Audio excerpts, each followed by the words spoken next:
This is a battle in the Scourge of God tournament. We have the Franks coming up against the Huns, a very cool matchup. For the Franks we have Royal Anstrutiones in the front, Germanic Horse, triple and double bronze chevron, Germanic Spears, Germanic Horseman, Frankish General. So the Franks have the cavalry advantage over the Huns, a mainly infantry line here for the Huns, with 4 units of cheap steppe tribes people up front, Hunnic dismounted warband, Uar warriors. The Uar warriors are very strong melee infantry.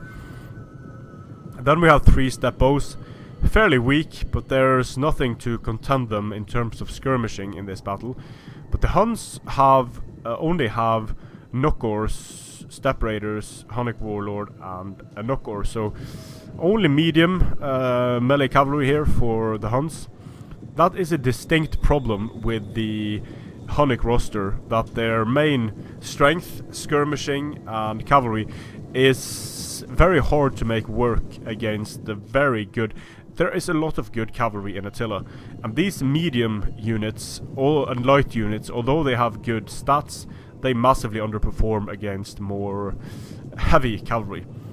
The Hunnic warlord is potentially a nice unit, a lot of health, very good melee stats, and he also has a nice charge bonus with 36 ammunition. So when using the correct ammunition types against the correct targets, which would be flaming shot against enemy cavalry, brayer shots with precision, or heavy shots into the backs of enemy units, can be very dangerous. And you'll notice that the Hunnic warlord also has a scare effect, so rear charging with a fair unit can be massive.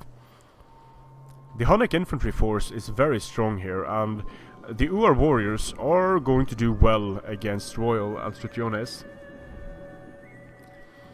Such a massive melee attack on the Uar warriors. Good morale as well. But the missile damage on the Royal Anstrutiones is very real. They throw axes, and let's see if we can catch the axes being thrown here.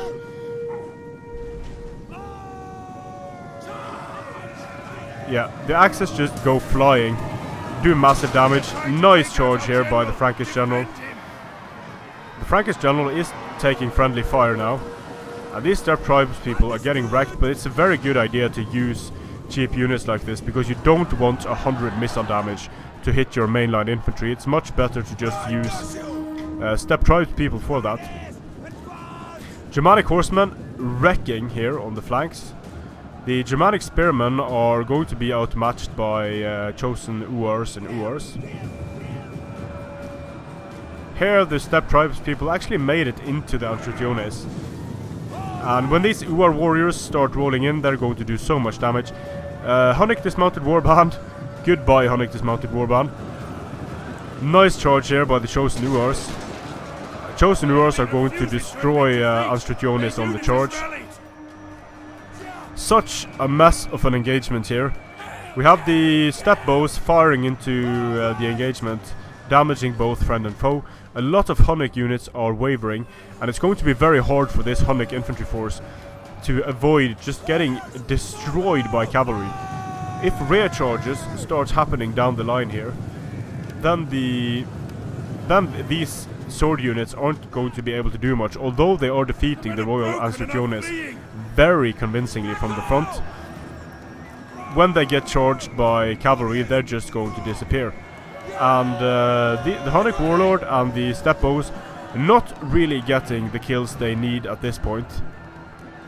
The Hunnic cavalry is about to get destroyed, and when the Hunnic cavalry dies, the ability to protect these skirmishers is going to die as well. So although things are not, in terms of the units left, things look decent for the Huns. The problem is that the Huns mainly have melee infantry left, and melee infantry is going to die massively against enemy cavalry units. Like here, chosen Uars, very dangerous against infantry. Getting charged. and they don't do as well all of a sudden. These Germanic horsemen are being kept in combat for a bit too long, in my opinion. Cycle charging is the way to go. You want to do impact damage and have a big of a charge bonus as possible. The knockers just routed without doing much. Dismounted warband is going to get wrecked here as well. Here the step bows actually stood and fired on the Frankish general, and the Frankish general shattered. So, not good for the Franks. The general just died to missiles. But still, I would be very surprised if the Frankish cavalry isn't going to win the day. Leaving them in like this is not a good idea. That's the way to lose cavalry. But still, I think just a few charges and the Huns are going to start to disintegrate. And especially like this, if the Germanic spears get into the Hunnic warlord. Good game, Hunnic warlord. And firing into the blob like this is not a good idea. Massive friendly fire is going to be caused to the Hunnic warlord. And at this point the Hunnic warlord is the only unit that has the potential to stop the Frankish cavalry. Like over here, Sacra Francisca. Look at the kills here. The enemy general is dead. Enemy general just died.